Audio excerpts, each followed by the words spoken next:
Bonjour, je m'appelle Ziad Doueri and this is the road to cinema.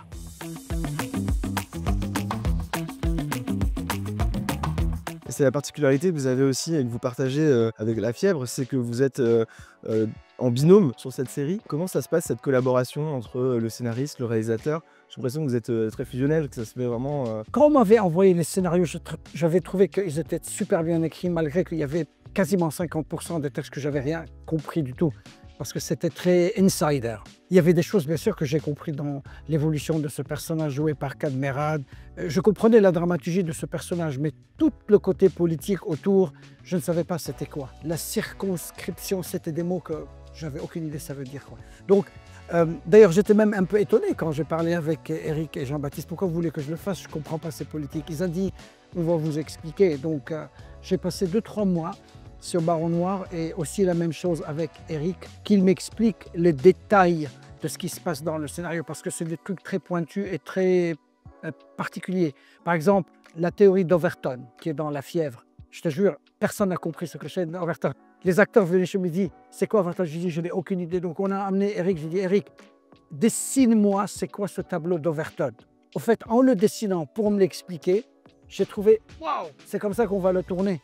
On va faire un schéma sur un tableau et on va l'incruster dans le film. Donc, il fallait que j'apprenne ces termes techniques et qu'est-ce que ça veut dire dans l'histoire, parce que c'est très insider. Donc, je passe beaucoup de temps avec Eric à comprendre les textes.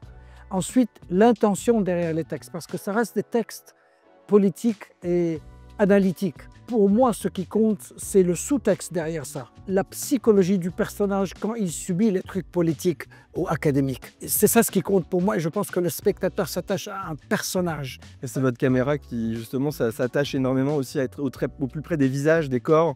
Vous avez une caméra qui, je trouve, justement très proche de ça. Avec Eric, il écrit des dialogues solides et longs. Si je vais tourner toute la scène comme toi et moi, on est assis maintenant, c'est-à-dire une caméra là-bas et une caméra ici. Toute la scène, à un moment, on s'ennuie parce que c'est des têtes parlantes, ou des talking heads. Donc sur Baron Noir, je vais envisager un moyen de varier le décor.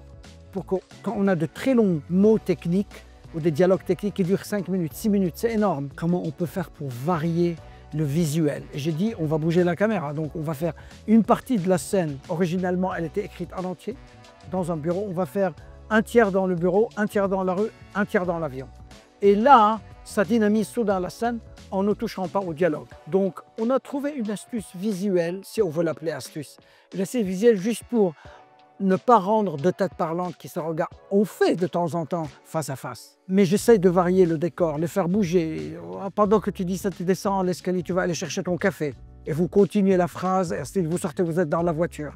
Et ça a créé cette variation visuelle qui rend ces grands textes plus visuels, au fait. Il y a une référence évidente, du coup, c'est Aaron Sorkin, évidemment, qui est un peu, en tant que scénariste aussi, en tant que réalisateur plus tard, cet exemple de réussir à traduire des très très longues plages de dialogue à travers des travelling, on connaît à la Maison Blanche, West Wing, ou c'est des choses comme ça. Est-ce que, on parlait aussi de l'influence des séries américaines, comment à la fois on se détache de ça, tout en ayant en tête que c'est quelque chose qui fonctionne?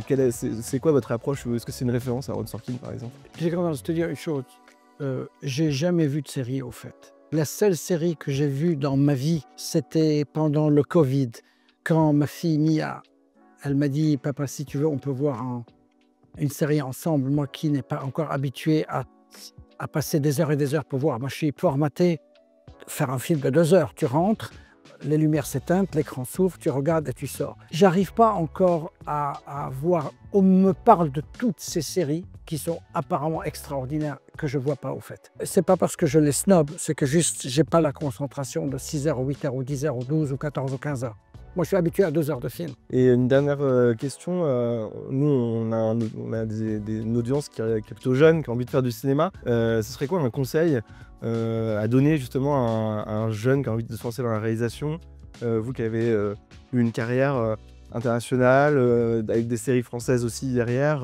Peut-être le meilleur conseil, et c'est ce que je donne de temps en temps quand je parle à certaines personnes ou à ma fille, c'est d'avoir de la résilience au fait. C'est-à-dire, il faut apprendre storytelling.